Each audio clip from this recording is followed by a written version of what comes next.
मनसे अध्यक्ष राज ठाकरे यांनी आज मुंबईचे नवे पोलीस आयुक्त सत्यपाल सिंग यांची भेट घेतली। पोलिसांचं मनोधैर्य उंचावण्यासाठी प्रयत्न केले जावेत अशी मागणी त्यांनी केली।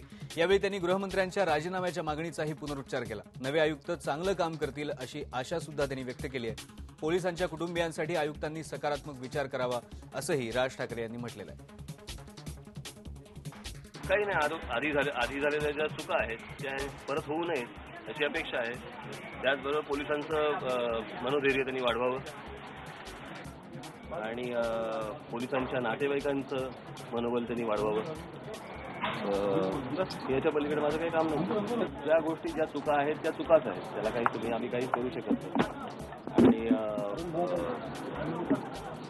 त्याच्यानंतर त्यांची बदली होणं काय मला माहिती नसेल काय झालं, पण जी काय बदली झाली याच्यातनं मला असं वाटतं पोलीस खात्याने गृह खात्याने एक विचार करावा की कोणत्या प्रकारचं प्रेशर येऊ शकतं, कोणत्या प्रकारचा दबाव येऊ शकतं। आणि तुम्ही पोलिसांचं मनोबल असं खच्ची करू शकत नाही, पोलिसांच्या नातेवाईकांचं मनोबल असं खच्ची करू शकत नाही तुम्ही।